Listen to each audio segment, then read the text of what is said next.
love Mike Hanson Archives. It's the best and most comprehensive book on Bohemian Grove, and it's written by Mike Hanson, my old camera guy. Mike Hanson Archives.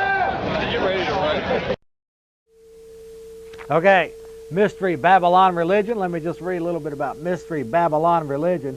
Now, folks, you're largely not going to hear any of this information in the so-called mainstream. They're going to tell you that these little small-time religious operations are the dangerous ones.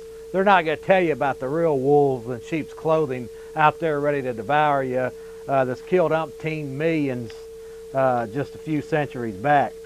The Inquisition, by the way, which was organized by the Catholic Church. Now, this doesn't mean just the Catholic Church is corrupt and wicked. Quite frankly, my Bible doesn't even talk about Catholics or Baptists or Pentecostals or Episcopalians or any of this. So the bottom line is that all of the organized religions are man-made, not God-made, and are part of the Obey Caesar package, which keeps us enslaved into the system. But let me just read here from Mystery Babylon Religion, that so openly corrupt did the fallen church become in the Middle Ages, the Catholic Church, we can readily understand why in many places men rose up in protest. Many were those noble souls who rejected the false claims of the Pope, looking instead to the Lord Jesus for salvation and truth. These were called heretics and were bitterly persecuted by the Roman Catholic Church. One of the documents that ordered such persecutions was the inhuman Ad Esterpanda, issued by Pope Innocent IV in 1252. The document stated that heretics were to be crushed like venomous snakes. It formally approved the torture. Civil authorities were ordered to burn heretics. One of the most popular methods that was used but during the Inquisition was a rack, which is a long table on which the accused was tied by hands and feet, back down and stretched by rope and windlass. The Iron Virgin was a hollow instrument the size and figure of a woman. Blah, blah, blah. It goes on to tell you all about how great the Inquisition was. And when we want to start talking about cults, people, this Antichrist media that's throwing out this line that anybody that's against what's going on in the world here is somehow the anti-government or the cult or all of this. They themselves are the propaganda masters, and they themselves are the hate ministers and the masters of propaganda, agents of propaganda, protecting the real wicked forces that are controlling this world right now. Not to defend these Heaven's Gate people, because like I say, I didn't know them or never even heard of them. But the fact is, when you want to start looking at cults and different groups and organizations that are wicked, you better start looking at the people that really control this world and the agents of misinformation and the agents of deception, being the media that perpetrate these lies upon us. Now with that, folks, we're going to go ahead and play now just about 25 minutes of the last ending of a video called Day 51, which has involved one of the so-called Davidians, it's the Branch Davidians, one of the so-called cults. And if you watch it closely, folks, because you will see the media machine in place as it attempted through day one to they were molesting kids. Day two, that's not bad enough. They had drugs in there. Day three, they had guns in there. Day four, when the agents of deception perpetrated finally, the statement was made that these people were suicidal in there, and that they all burned themselves to the ground. Now, with this latest incident with the 39 members in California, they're stating that that's the largest suicide in America. So if that's the case, then of course that would mean that the Davidians, they're saying to you that the Davidians did not kill themselves, which ultimately means they were murdered. So with that, we're going to go with Day 51 and watch the whores in the media, the masters of deception, the agents of deception, propagate their tale on Waco, on the Waco situation a little over 3.5 years ago. Day 51, about 20 minutes, we'll be back with some more phone calls. But they should have known that most of the guns were in Austin with Paul Fata. The ATF had an undercover house across the street, 100 yards away from the front door of Mount Carmel Center. They had that place under surveillance 24 hours a day, every day, for weeks prior to the February 28th raid. And they had to be aware of the fact that Paul was working these gun shows. And it seems to me, unless they're completely ignorant of reality, they ought to have been able to see from 100 yards away Paul leaving to go to this gun show, and after weeks of surveillance, and several of these shows should have figured out that the vast majority of those weapons would not have even been there. Guns may not have been the only thing the ATF was looking for. Jeff Little was an analyst, a computer analyst for Yamaha of America's headquarters in Buena Park, California. And Branch Davidians Jeff Little and Wayne Martin had been conducting their own investigation of the ATF using computers located inside Mount Carmel. I think that the possibilities for Jeff Little and Wayne Martin to have been able to tap into information concerning the ATF or any other part of the federal government would be very high. I saw some information. They were collecting information on all of the ATF activities over those last several years. In April of 1991, after Operation Desert Storm, Marine Corps fast sealift vessels returned to Port Arthur, Texas. A ship's officer, who refused an interview and does not wish to be identified, says that his ship's cargo hold was full of helicopters. Concealed inside the helicopters were thousands of weapons confiscated from captured Iraqi soldiers. These helicopters, with the weapons inside, were then loaded onto flatbed rail cars and shipped to Fort Sill, Oklahoma. It is believed that these firearms are intended for distribution to American street gangs, which are currently being converted by police agencies into law enforcement units. The weapons, of course, would not be traceable. These gangs, working with the ATF, will be used to enter civilian homes to confiscate weapons. Is it possible that Jeff Little and Wayne Martin accessed classified government computer files through a back door and had obtained this information? Yeah, I think that it's very possible that there could have been some kind of information that they had on the computer inside the building there that was information the ATF did not want to get out, and I think they seem to be awfully anxious to get into that one window that everyone saw them going into, and there's a possibility that it might have been something besides guns they were after.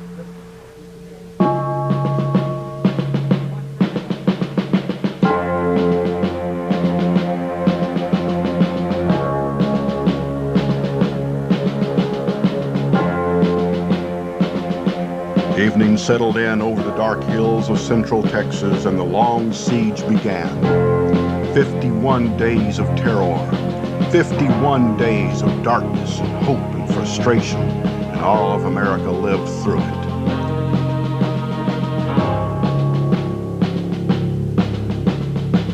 Never before in the history of law enforcement had so many personnel exerted so much effort for so little reason.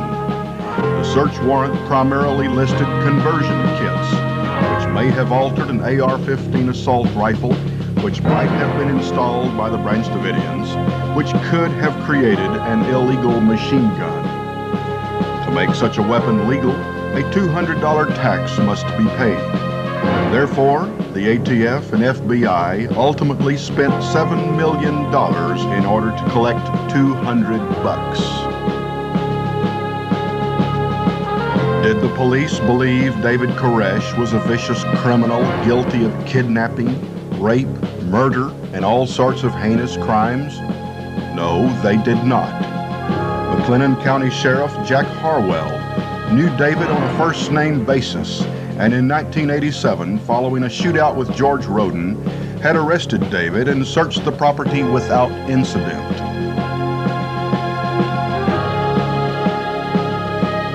Americans everywhere sat in the comfort of their homes and watched the drama unfold. They witnessed the trampling of the Constitution and the Bill of Rights. Those who seek to control guns will also try to control people. Those who control the masses care not for the lives of innocent men, women, and children. The standoff at Mount Carmel gradually evolved into a surreal cosmic struggle between good and evil, freedom and slavery, free will and tyranny.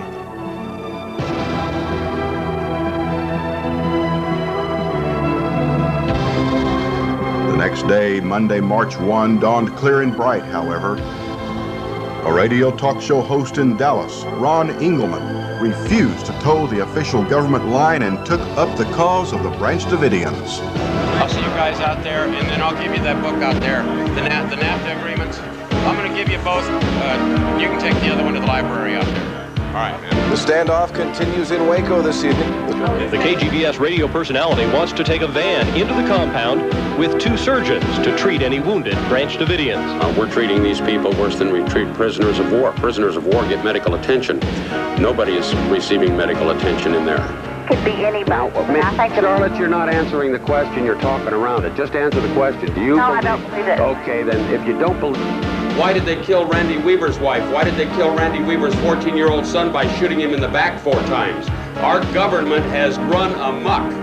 The FBI, and particularly the ATF. That's the problem. The first article they wrote says in the article they have a 50 caliber machine gun. Well, they've never been able to find that 50 caliber machine gun. I'm just saying what the ATF did was illegal. Why are they coming into our state the way they're coming in here and just acting like a bunch of renegades? The entire Branch Davidians were hostages of the ATF. They didn't surrender. They were leaving their homes when they left. Ron Engelman was outraged over the attack on this peaceful religious commune. The siege was underway and Ron wanted to help. Monday morning, I decided I'm going to tear him a new ass, the ATF. I go to work Monday morning. On my way to work, I'm listening to... His position on the ATF stirred up a lively debate, and Ron Engelman became the target of much criticism from the establishment press. And we were critical of Ron that we didn't think he should get involved in that part of the process, that he could have caused set David Koresh off in some way or another. We don't know. Throughout that first Sunday evening, some of the Branch Davidian children were sent out in exchange for the FBI allowing a message from David Koresh to be broadcast over Dallas station KRLD. My Father, my God, who sits on the throne in heaven, has given me a book of 7 seals.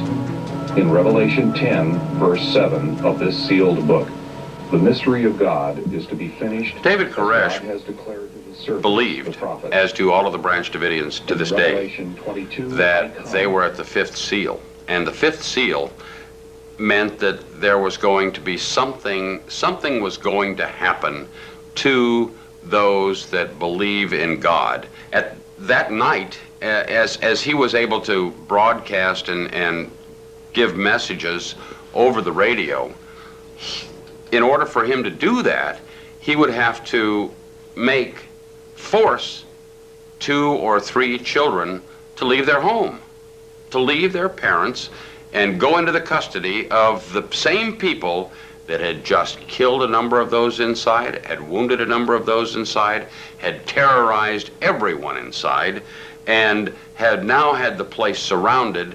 And these little children were forced to leave their home and go into the hands of those people. I don't know if I would allow my child to do that. On day 3 of the siege, Tuesday, March the 2nd, David Koresh sent a tape out with Catherine Madison. The agreement was they would all come out if the tape, a 58-minute sermon, was broadcast on radio stations during prime time. They were supposed to play the tape at prime time. Now that could have meant 2 different things. Prime time or drive time on radio would be like from 4 to 6 in the evening. prime time on television would be like from 7 o'clock till 10 o'clock or 8 o'clock till 11 o'clock. And that's when they wanted the tape played. The tape was actually played at 1:30 in the afternoon, and there's every possibility in the world that they were not listening to the tape or listening to the radio when the tape was played, and therefore never knew that the tape was played. That may be one of the reasons they didn't come out. The Branch Davidians did not leave Mount Carmel following the broadcast of David Koresh's sermon. The FBI said that David had lied to them. But later, Sheila Martin told us the actual reason for not coming out. That's one of the reasons David stayed in. He knew that the land would become ours, free and clear, my understanding is. On or about March the 22nd, 1988, a Waco judge issued a verbal order that the Branch Davidians must occupy the 77-acre plot of land continuously for a period of 5 years. Then it would become legally theirs. The 5-year period would not expire for another 20 days. Inside Mount Carmel were about 100 people. They represented a diverse racial and cultural mix of nationalities, but were all there for one purpose only, to study the Bible. We were trying to live in the community like the early apostles did, you know, sharing all things, having things in common. That's why we live together as a family, you know. Like Christ said to the people of his day, who are my brothers and my sisters and my mother? These that are with me, that follow me and do what I say. Their leader, of course, was David Koresh. Contrary to what the FBI told us, David never claimed to be Jesus Christ. The people inside Mount Carmel followed him because they believed he was a prophet and had great skill in teaching the Bible. We liked being there. When we had the long studies, it was because we were just having fun. And the long studies were just something that was a combination of a lot of things. It wasn't that we sat there all the time. And we would have breaks. We'd go off and check on the children and see what things we were going to fix for breakfast. And then we'd come back and, you know, just normal things. It just appeared to people. But when you like something, you're going to sit there and you don't mind. And many a time it would be 1 o'clock or 2 o'clock in the morning. He'd say, you know, it's getting late. And we'd say, no, that's all right. And he would take us on such a high level that I couldn't follow him. I like the scientific, you know, anything scientific. He went into things about space, things about just anything. He had every subject there was. And I mean, he could give you knowledge about it like you would never learn anywhere else. Vernon Howell thinks he's the Lamb of God, when all he is a chief thug who interprets the Bible through. Whatever you may think of David Koresh, just remember that your opinion was established by the FBI, which had a tremendous stake in villainizing him. The persons who follow true religion follow a message, a ministry. Persons who follow a cultic leader follow a man, a messenger, a person. And it's mainstream religious leaders such as Dr. Jerry Falwell joined the government's critical view of David Koresh. My main object was following truth. It was not following a person. Their religious beliefs, that's their belief. I mean, each person's religion is his own business. I mean, just like each person's politics is. I mean, those who lived near Mount Carmel, such as Walter Dulock, proprietor of a grocery store in Elk, knew the Branch Davidians and had no problem with them. Yeah, there's one guy, this fellow Woodrow Kendricks, that they got charged with murder. Well, he was in my store a lot of times. He'd run a charge account with me. There wasn't nothing wrong with that guy. I mean, you know, I don't know about his personal life, but I mean, to me, he was just an average guy that walks in the store. It is true that David Koresh had children by some of the other women at Mount Carmel. But our investigation finds the charges of child abuse were false. There were several previous state investigations which also failed to produce any evidence of abuse, and the case was officially closed on April the 30th, 1992. We had no evidence, so it was a very frustrating time for us. Talk about this sex business there, I mean, with the underage girls. I don't know whether that's true or fact, or whether that's just, I mean, you know, all I know is what I read in the paper and see on TV. And the Child Protective Agency was out there several times, and they couldn't find nothing wrong. So, I mean, you know, I don't know what the, you know, where all this stuff comes from. The siege wore on, and all communication with the outside world was cut off. A caller to Ron Engelman's talk show suggested the Branch Davidians move their satellite dish as an indication they were listening. If they're listening, move the satellite dish. He said, I think it's on Galaxy 6. He said, ask them if they're listening to move the satellite dish to Galaxy 1. The compound's phone lines have been diverted for a week, keeping David Koresh from the attention he apparently craves. But an FBI ban on contact with the media isn't keeping talk show host Ron Engelman from trying to reach the cult leader. Tuesday morning, he asked compound members over the air to move their satellite dish if they were listening to him. And about 2 minutes later, Ken comes back on the phone and says, the dish moved. They're listening to you. Then a caller to Engelman's show suggested a more visible sign. If they put a weird flag out that second-story window or something, it's going to get somebody's attention. Shortly after noon, a white flag appeared at the second-floor window and stayed there for half an hour.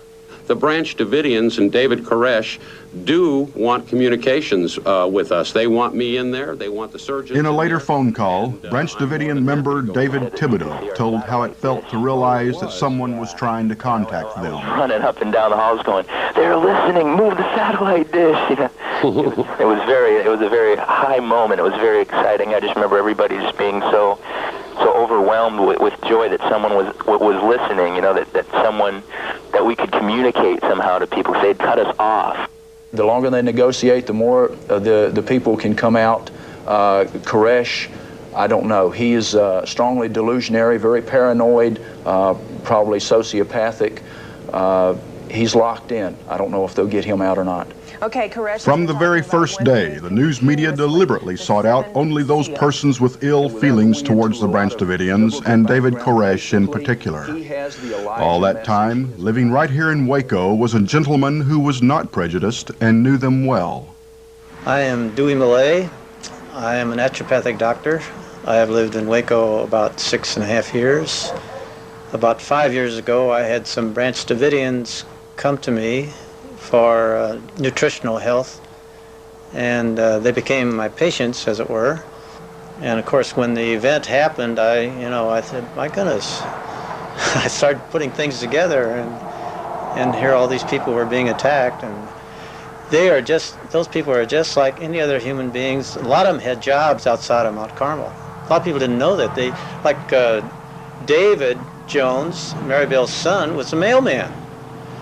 And he had obviously an outside job, and they tied their money. They either tied 10 or 20% of their money to the church. Dr. Dewey Millay believes the media is heavily influenced by government, almost to the point of actual control. People who look at this have got to look at television and say, now, why are they telling me this? Is this a lie? And that will go a long way to educate the American people of knowing how to watch the news. People ask me, why watch Dan Rather? Because I like to see what he's telling the American people. Why is he telling me this? And 9 times out of 10, there's an agenda behind it. They're going to do something to us or for us in some way we're not going to be too happy about. If the American people just get smart and watch the news, they can't trust them at all. We saw what they did here at Mount Carmel. It was just incredible. We watched the press conference every day. And most generally, we have found that they contradict themselves or they told an out-and-out lie.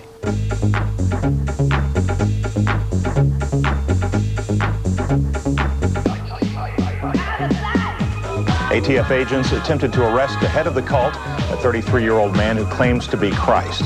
He's been described as a beer-drinking guitar player with 15 wives. He claims to be Jesus Christ.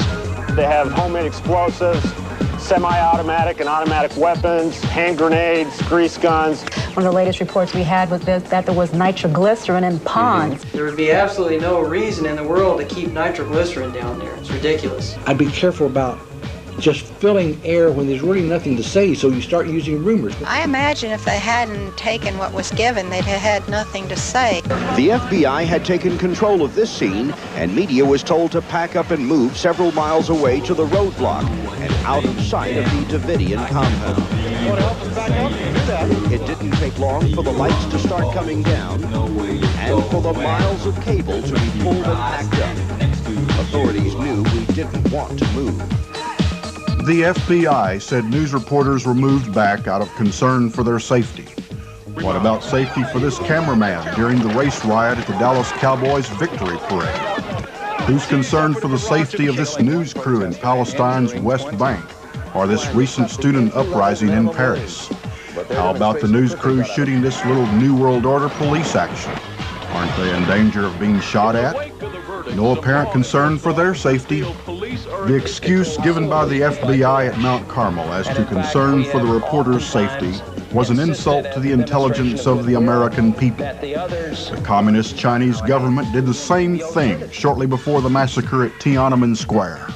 In one of the interviews with the Chinese people over in Tiananmen Square after it happened, one lady was just sobbing and saying, what could we do? They had all the guns. What could anybody do? There were tens of thousands, hundreds of thousands of people out there.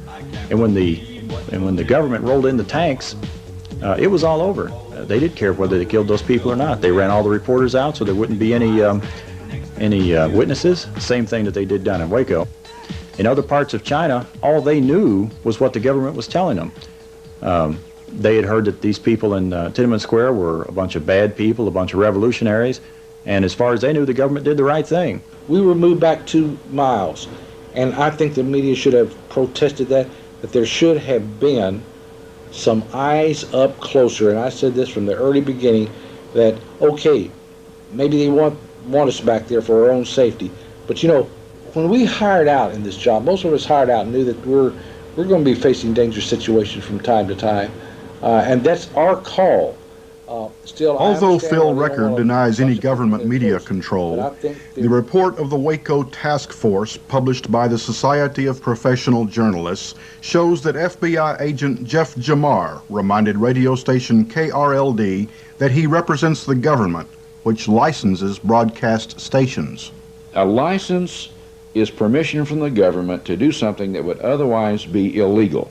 Bob Boaz is a Christian educator and professional media observer. The federal government's in a position to control the flow of information in this country in a way that has never existed on the face of this earth, and it's done through federal regulatory agencies. The Federal Communication Commission does control what goes out over the airways, both on radio and television.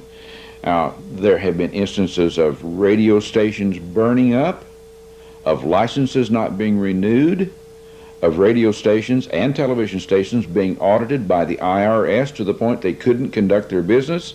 And anyone in that business, I'm not in it, but I'm not stupid either, and anyone in that business that knows that if they go against government policy, Washington, D.C. policy, they're going to be in trouble. As the stressors are continually applied to him, he does seem to retreat more and more.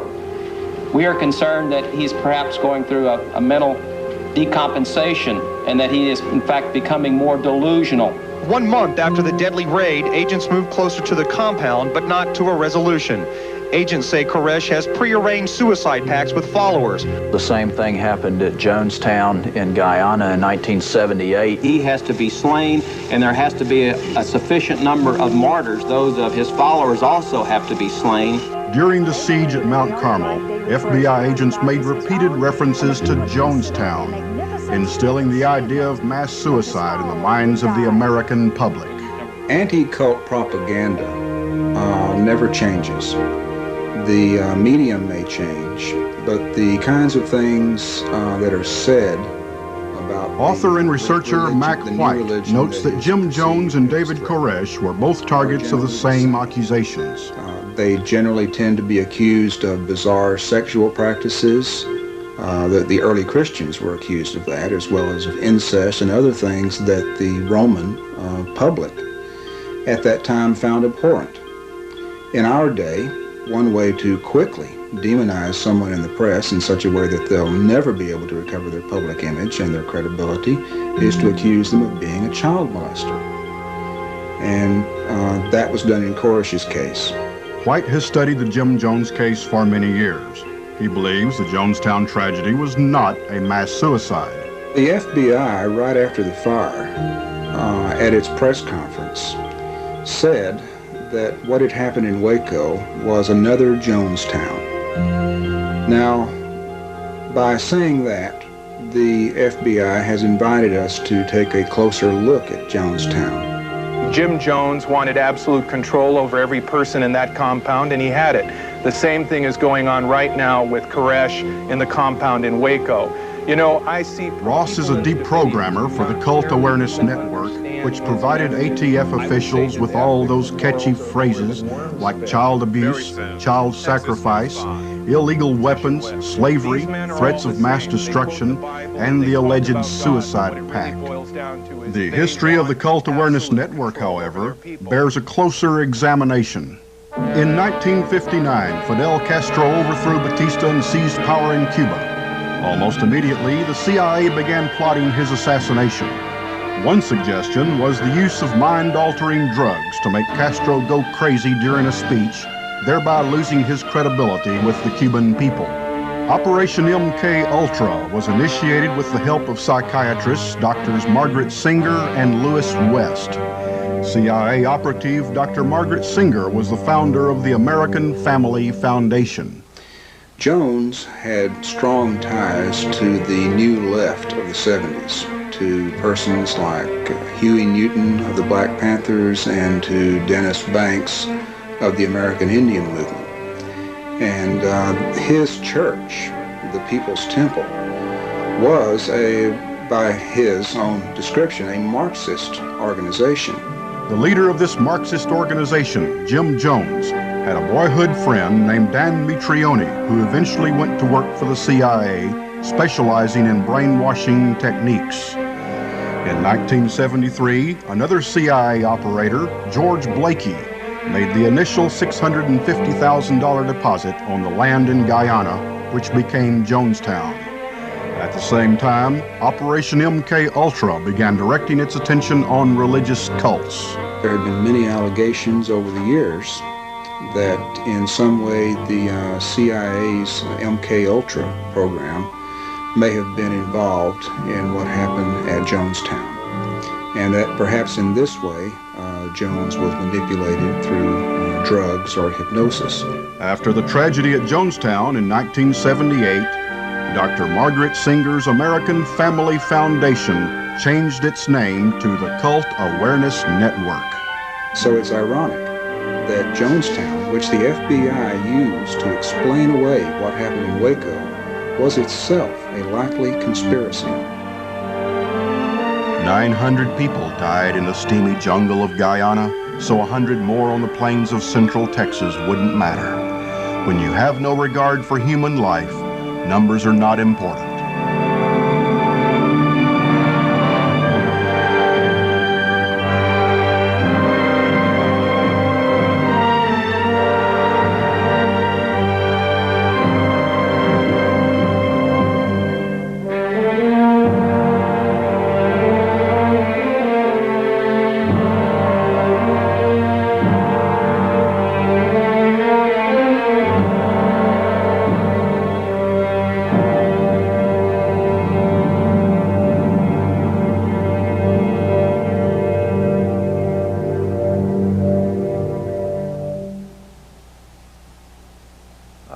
I happened to be over at the Brittany Hotel. I was seeing Catherine Madison, Branch Davidian, and after I was through visiting with her, I was downstairs talking to Rita Riddle, and the phone rang, and it was Derek Lovelock saying that he had been released from the county jail and would somebody come get him. Derek made it pretty clear in his mind that the people that were back there, none of those survived. They were on the east side away from the camera. And there are some rumors and reports about people seeing things that went on there. We don't know how accurate that is.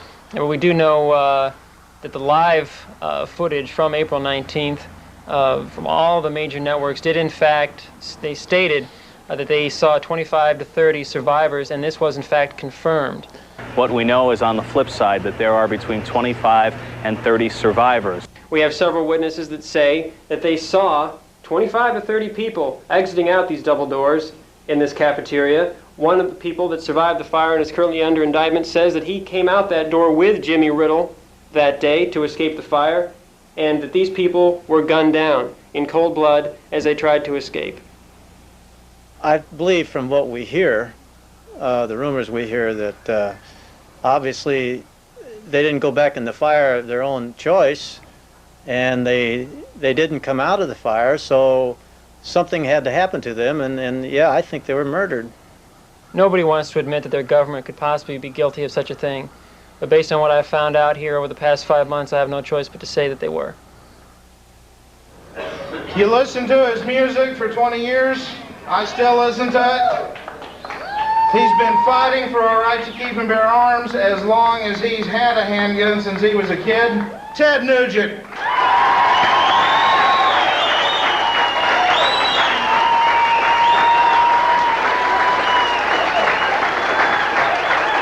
Thank you very much. You noticed. Well, I'm going to just make a simple statement here, because it's so simple, it's stupid. Even though he disagrees with David Koresh's motives, rock and roller Ted Nugent has a definite idea about the government's actions. There are many innocent civilians dead because the ATF abused their powers, got the wrong address, searched with faulty warrants. I know this stuff. It's been documented. Where is this investigation? I'd be willing to let Bill get by with Whitewater for a while till we find out who the murderers are in our government. And that's what's happening. The ATF, even the FBI, the IRS, these people work for us. They are responsible to the American people. They are not being responsible to the American people, and I am deeply saddened. I am hurt. The bottom line is the good people are an asset to America. Leave us alone. The only real security of liberty in our country is the jealousy and circumspection of the people themselves. Let them be watchful over their rulers. Should they find a combination against them, they have, thank God, the ultimate remedy. That power which created the government can destroy it. Amen. Should the government on trial be found to want amendments, those amendments can be made in a regular method, in a mode prescribed by the Constitution itself. I was taught the same things that most of you were taught. I've learned differently. And we all have that responsibility. And those who died will have died in vain if we leave here today and forget what has happened. Amen. Amen. Mr. Engelman. Amen. Amen.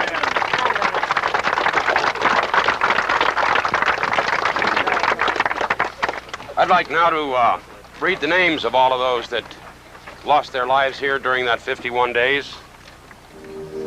Cyrus Howell, David Koresh, Rachel Howell, Star Howell, Sherry Jewell, David Jones, Perry Jones, Michelle Jones, Serenity C. Jones, Bobby Lane Koresh, Steve Schneider, Judy Schneider, Mayana Schneider, Sonia Murray, Douglas Wayne Martin, Wayne Martin Jr., Anita Martin, Sheila Renee Martin, Lisa Martin, Floyd Houtman, Peter Gent, John McBean, Peter Hipsman, Ulrich Scott Sonobi, Beverly Elliott, Floracita Sonobi, Susan Benta, Lisa Sherry Doyle, Pablo Cohen, Raymond Fryson, Kathy Andrade, Jennifer Andrade, Chanel Andrade, Mike Schroeder, Sandra Hardile. The following names we don't have the last names of: Stone, Sonia, Rebecca, Dabo, and a pair of unnamed twins. BATF agents also lost their lives here, and we're here to memorialize all of those that lost their lives.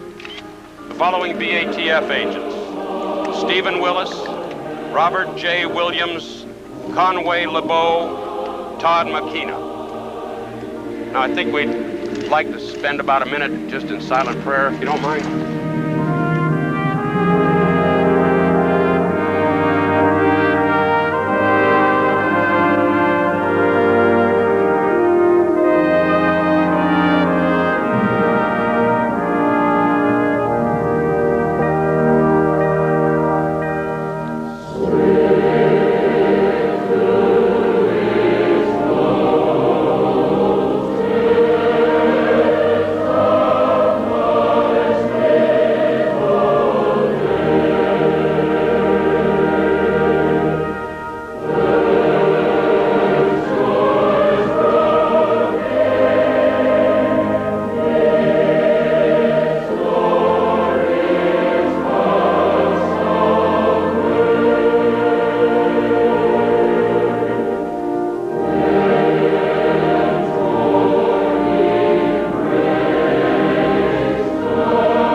But you've got to remember one thing, all through the Bible, he's loving and kind.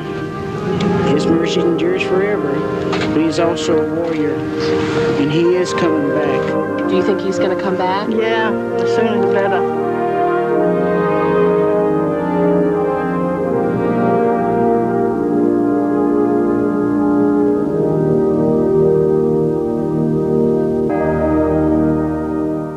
Hello folks, this is Mike Hanson here on Mike Hanson Archives on YouTube and here on my Facebook, and we're here at the 25th anniversary of the memorial service here in Waco, Texas, and we got Clive Doyle here.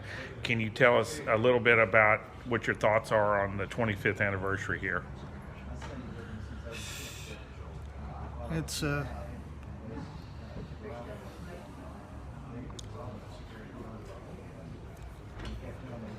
It's all right. Everybody knows you. It's kind of hard. My daughter just died. My daughter just died. That's what I heard, and we didn't put it out on the internet because we were asked not to. This is the first time people out here on my. A lot of them don't.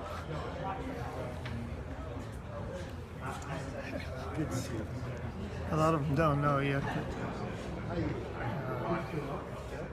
That was your first daughter died at Mount Carmel, and this was your another daughter. This is my oldest daughter. It's my youngest that died in the fire. And Karen was coming down, had her plane booked. She was coming down for the memorial, and ended up dying in a head-on collision. A drunk driver. People up in Pennsylvania saying that it was deliberate, it wasn't an accident. Tried to run a cop off the road first. I guess the cop avoided it. Tried to run down another woman and she avoided it. Karen was third in line. So they say she died instantly, which is at least she didn't suffer too much. But seems like every year there's a few more to go. Yeah, it's just not many left. Clive, I'm so sorry for all the stuff that's happened to y'all, and hopefully it will get better. But you, like you always say, it's going to be better. And it'll get worse before it gets better. Well, but once we're gone here, maybe. Well, yeah. KRLD called me this morning. Well, what do you think the government's learned in 25 years? I said nothing, except don't have the press there filming everything. How are you doing? There's Desi. Okay, well, we're getting ready to start. Who do you got speaking this year? Phil Arnold, James Tabor, I believe, Catherine Lessinger. Mary Lindborn wants to say a little bit. Oh, good. Oh, I can't wait to see her. So, there's a lot of people. All right, well, we're getting started here, folks. I hope y'all can make it here for the 25th anniversary here. And what's the address here? If they can still make it? 701. 701 Jefferson, Waco, Texas. Hope to see you here, folks. Okay, hi, Sheila. How you doing? Hi. 25th anniversary of what happened. So. How are you? Yes, fine. Right here. You. Tell them to come on down. They still got time. It's yes, live. It's still time. Yeah. Okay. Good What do you think How about the 25th anniversary, real quick, before we go in? Sorry that it's still 25 years. I'm sorry that it's still taking so long. We want to get home. We want God to come and change all this. Amen. We won't have to think about Absolutely. people being dead. Yes, you know. and look at all this food you brought. Yes. Well, you got everything? Yes, well, we still got time to get here. Okay. April 19th. No, it's just plain bread. 2018. Okay. What time is food? 12:30, 1:45, whatever, 1 o'clock. Okay. All right, come on, park your car and come on in. All right, then. All right, Thank you. All right, folks. Hello, Austin, Texas. We're back, and I hope you enjoyed the video. And what we're going to do is, since this is kind of the Waco show, we're going to go ahead and play about 15-20 minutes of The Big Lie Continued, and when we get back, maybe we'll take some calls. I want to say that I appreciate my crew tonight, and it's kind of been, if you've been watching, it's kind of been a other than my producer yelling at me, it's kind of been a saddening show for me. But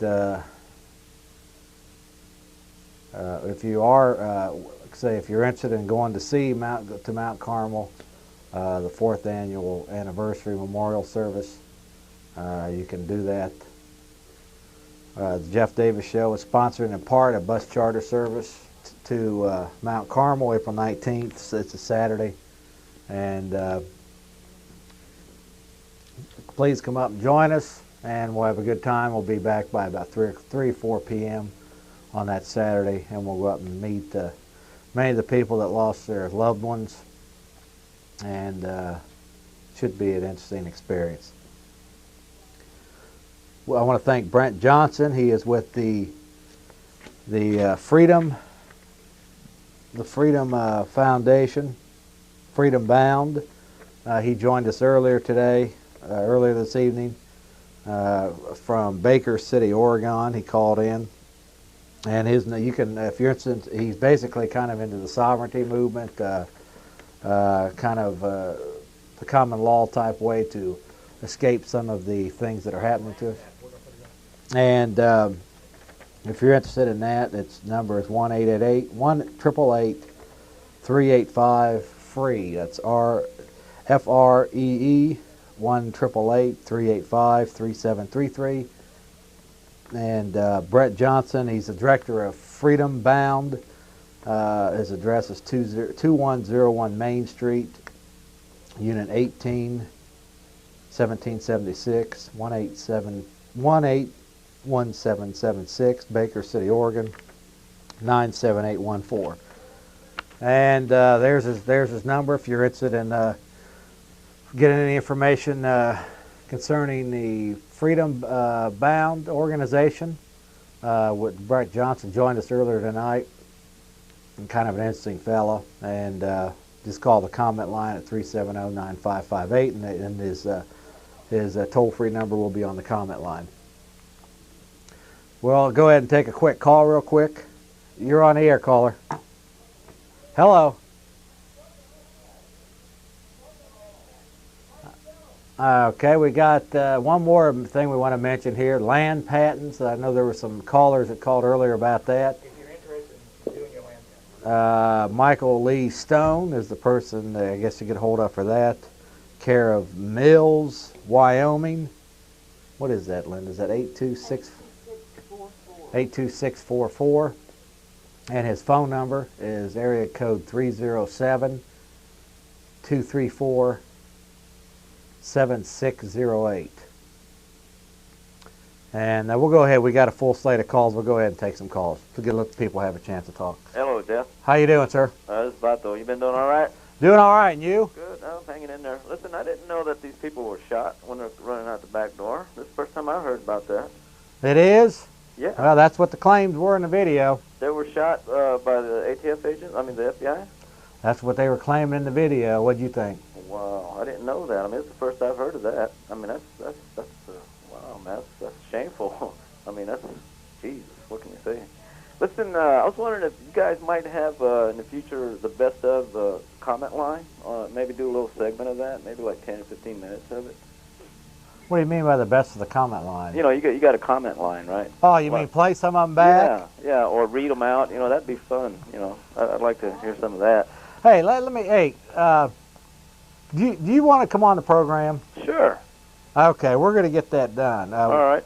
When's it good? Like the next month or so? Yeah, that'd be fine. Listen, hey, I'm interested to hear your story about the lead-based paint. Oh, okay. Cool.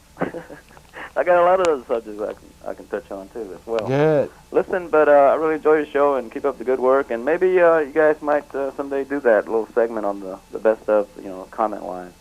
You know, because I bet you get a lot of interesting comments. Yeah, most of them are just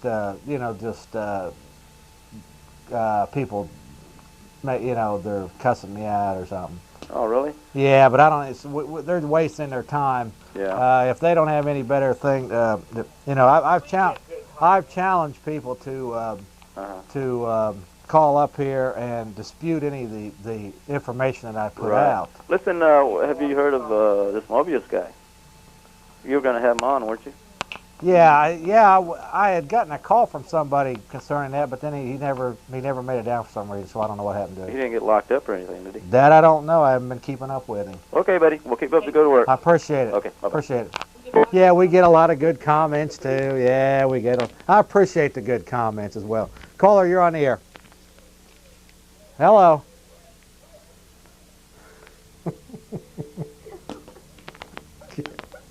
Hello, caller. Well, two of them are already green, so what does that mean? We're screening them, hold on. Whatever. Why don't we just go to the video? Folks, that was one more video I want to get out, about 15-20 minutes of it. It's The Big Lie 2 continued, and it kind of ties in with our show. I want to invite y'all again to come on up to Waco with us, Saturday, April 19th. It's about 3 weeks away now, and call the comment line, and we'll get you a seat. And if you want to go out and meet some of these people, these so-called cultists, then come on out and join us. With that, we're going to go to about 15-20 minutes of The Big Lie 2. It's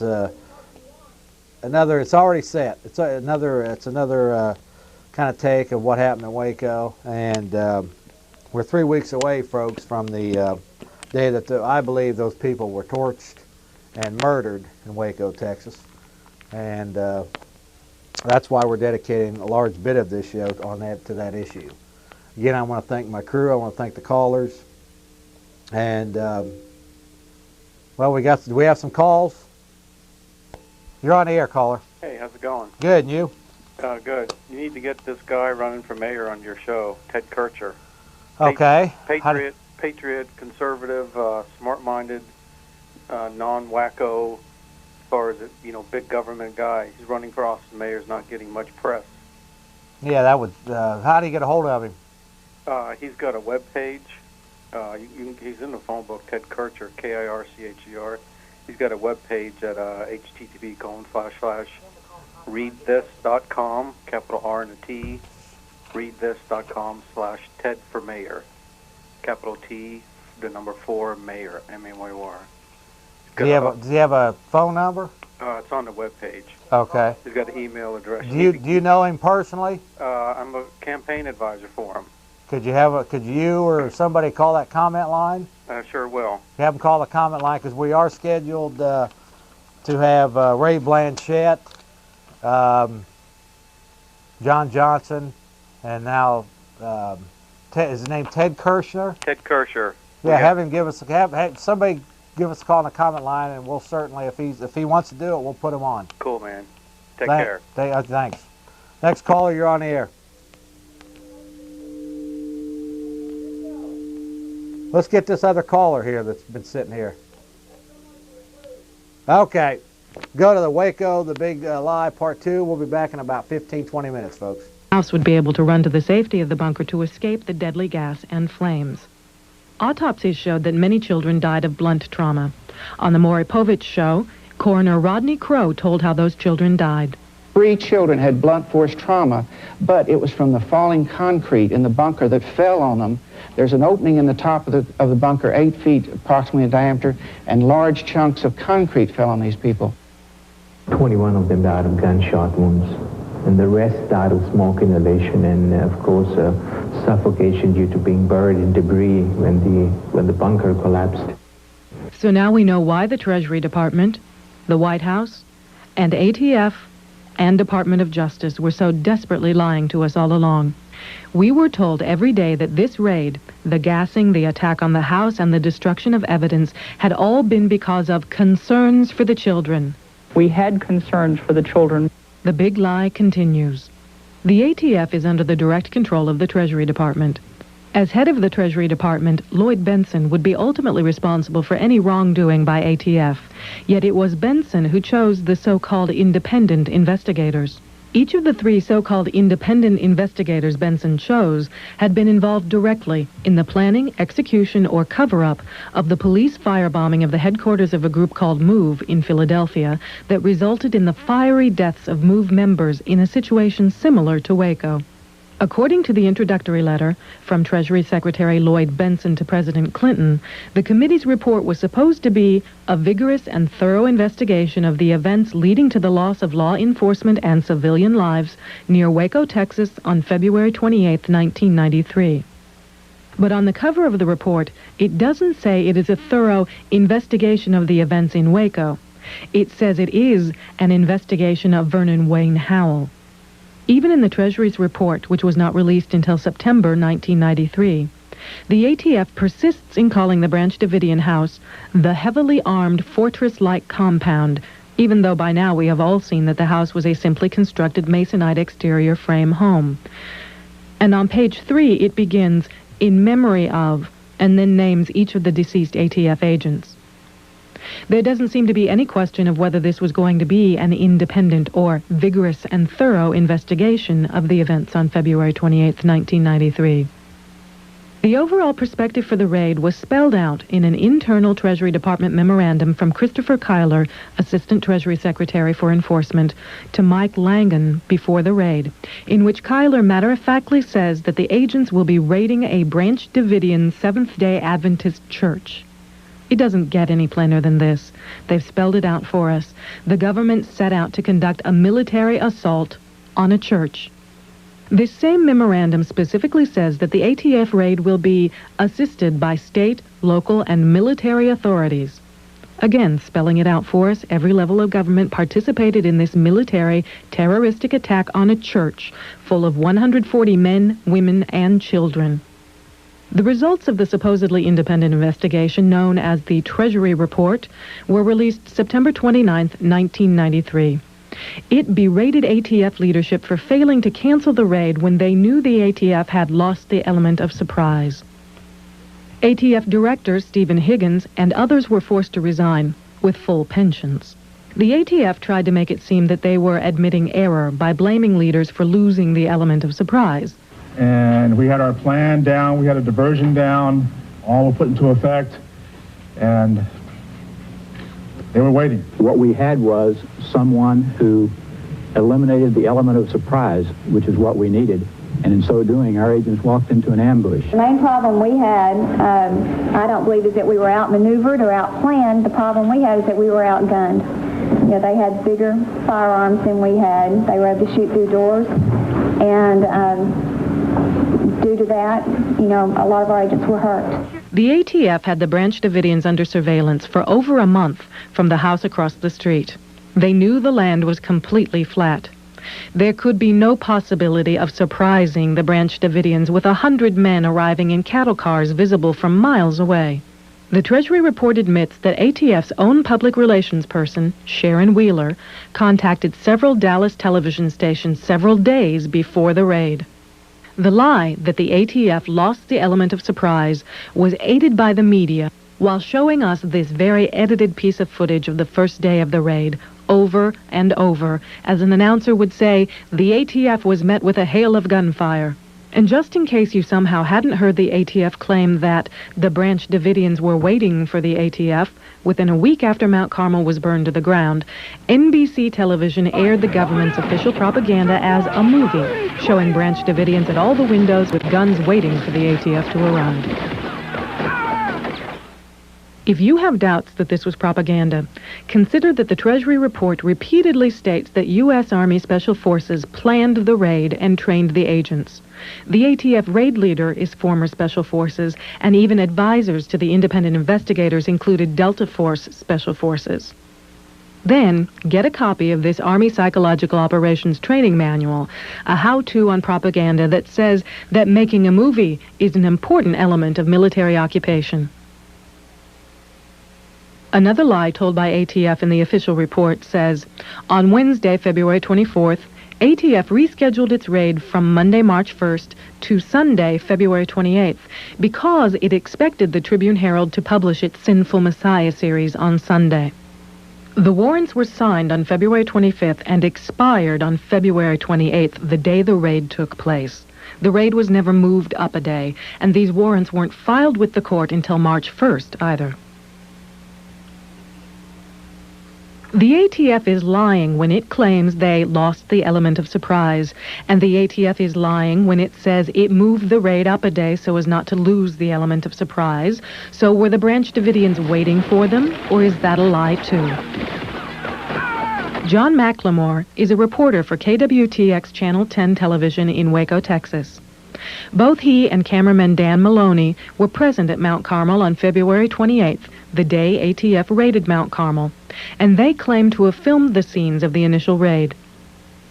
In one of the first Associated Press newspaper reports that came across the wire services on February 28th, John McLemore is quoted as saying, "They came right in, parked right by the front door, and made a frontal assault on the building." Another article across the AP wires on February 28th said that, according to witnesses, federal agents hid in livestock trailers as they drove up to the compound. As 3 National Guard helicopters approached, the 100 law officers stormed the main home, throwing concussion grenades and screaming, "Come out!" There is no mention of any barrage of gunfire from the Branch Davidians in these first reports. And in actuality, the Branch Davidians reacted the way any American would react when his home was broken into by armed terrorists. They first called the police. They dialed 911. 911, what's your emergency? There are 75 men around our building. Okay, just a moment. In the tape recordings of these conversations, we can hear the fear and distress of Wayne Martin as he says, "Yeah, tell them there are children and women in here and to call it off." Brad Branch, a Davidian who was also interviewed by phone, described it this way. When they jumped out, David opened the door to put his hand out and says, "Now hold on, we have women and children in here." And bullets started hitting the door and all through the foyer, and that's when we slammed the door. The Treasury report also says Koresh appeared at the front door and yelled, "What's going on?" From that statement in the report, we have an admission by ATF that Koresh came to the door. The Treasury report next claims that the agents identified themselves.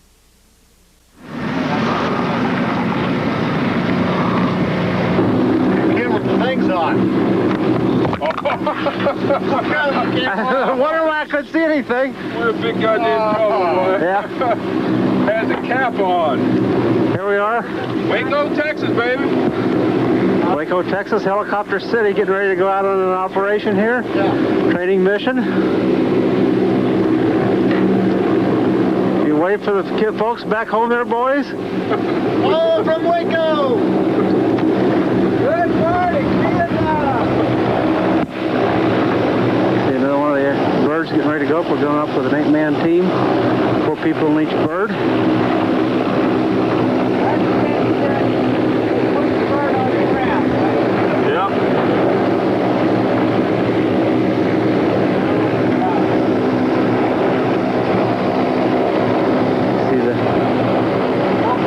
Triage tents.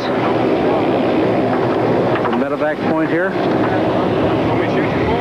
Yeah, in a second I'm going to get a long shot of Satellite City down there.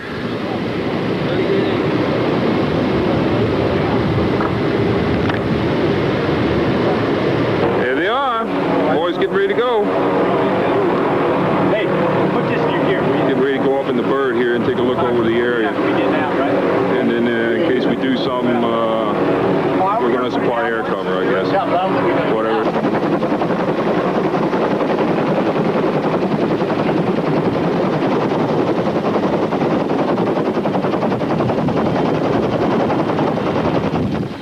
Was the FBI posture one of concern for the children?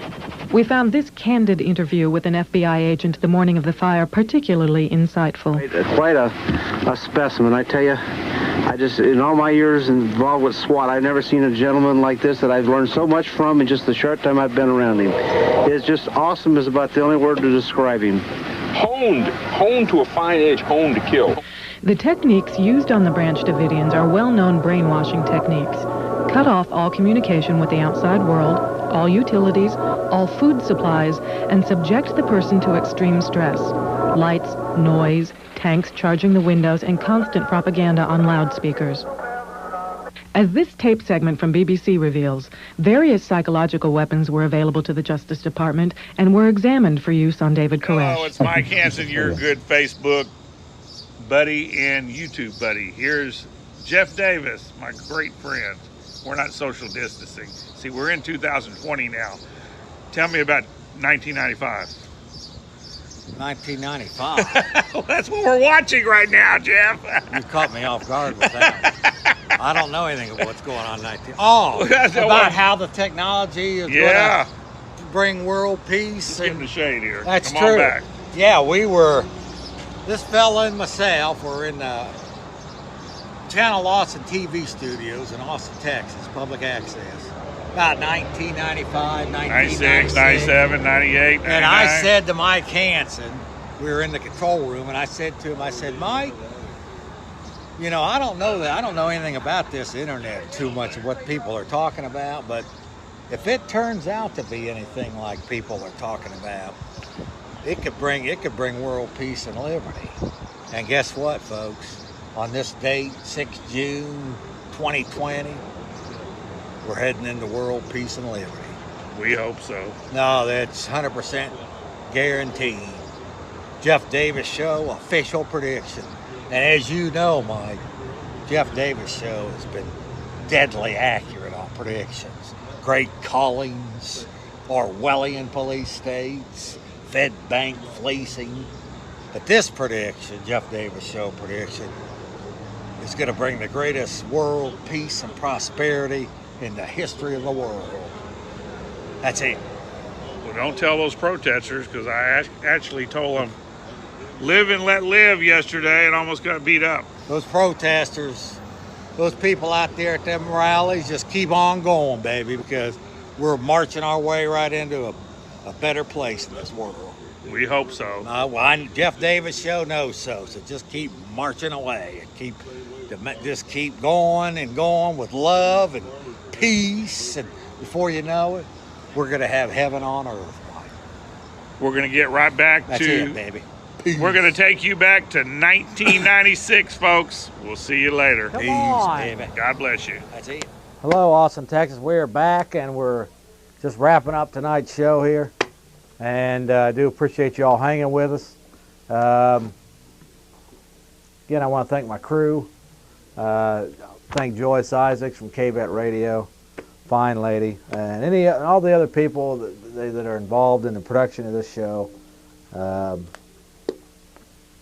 course, Joyce isn't involved in the production of the show, but she is a friend of mine and friend of the producers, and we just want to say hi to her, and people over there at KVET Radio. With that, folks, we're going to go ahead and play a final little piece. So again, I want to encourage you to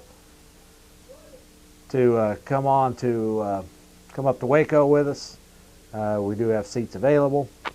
And April the 15th, we're scheduled to be, myself and Sheila Martin are scheduled to be on Joyce's show, KVET Radio, 1300 AM, from 10 a.m. till 12 o'clock, till 12 noon. And she's there every day for you. And with that, we're going to go ahead and, instead of our normal roll-in, we're going to go ahead and play the 17 Little Children. God bless you. See you next week, Austin, Texas.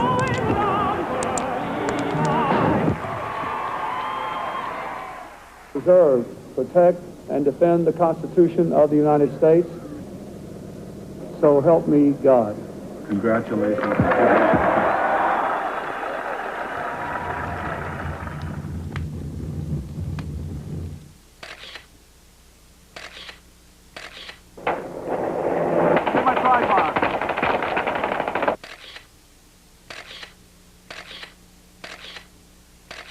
This was not a military assault where a body count was going to be added up at the end.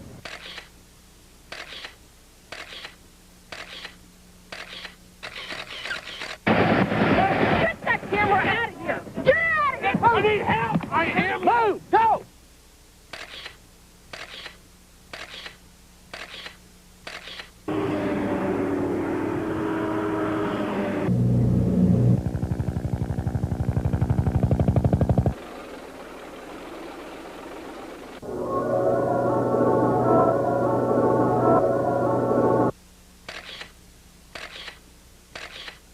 This is not an assault.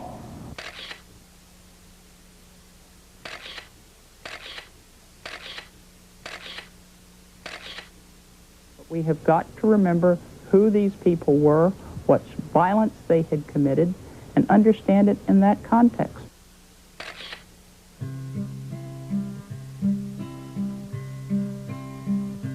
Just in case you don't remember, let me jog your memory.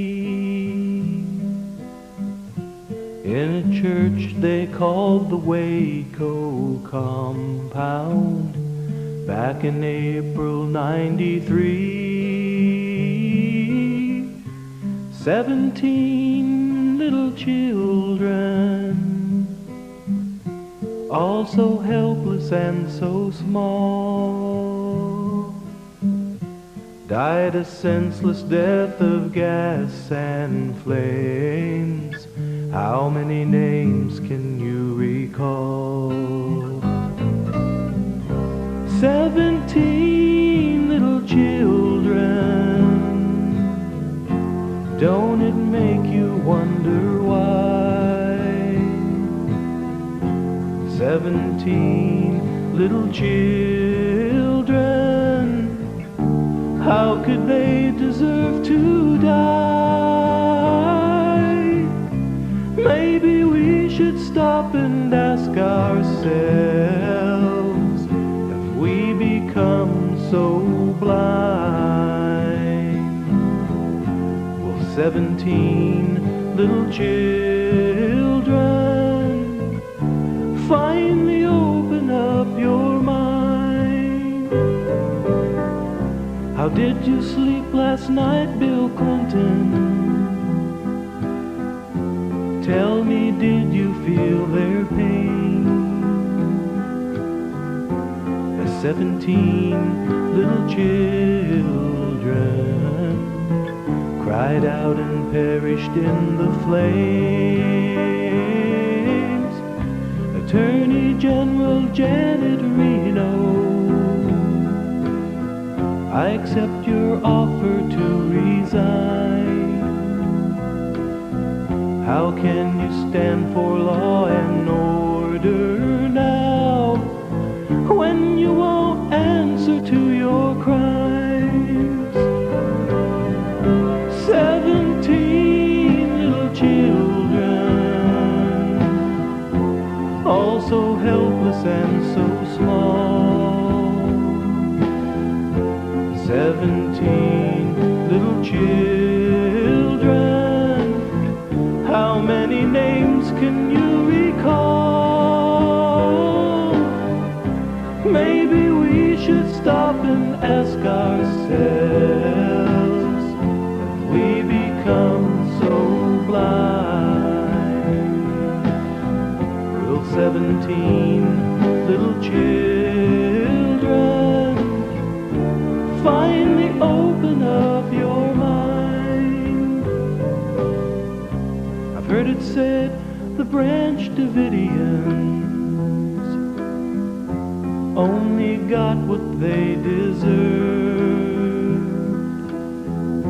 yet no one seems to know what laws were broken, what was in the warrant they never served. Yesterday I sold my TV set, stopped my subscription to the Times. To me it's plain to see the media was an accomplice to these crimes. 17 little children, don't it make you wonder why? 17 little children, how could they deserve to die? Maybe we should stop and ask ourselves, have we become so blind? Will 17 children, finally open up your mind. Open up your mind.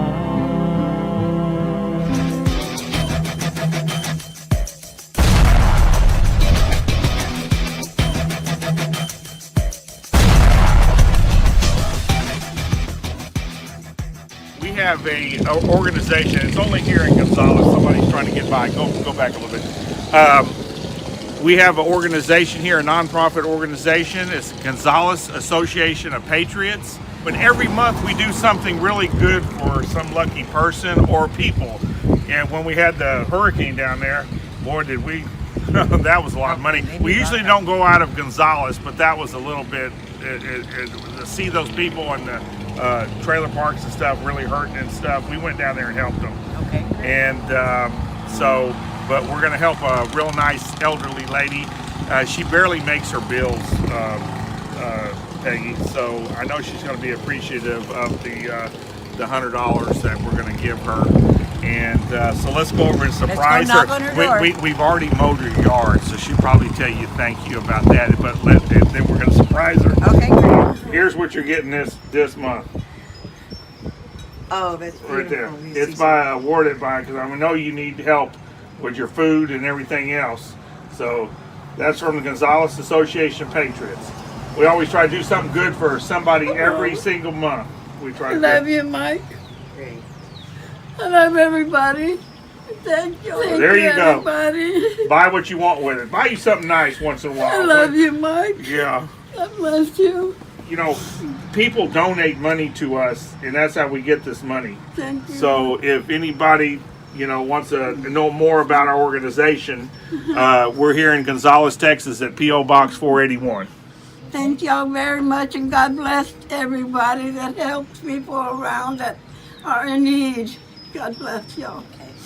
Okay, we'll see you next time, Que Peggy. pase buen día, señora. Gracias.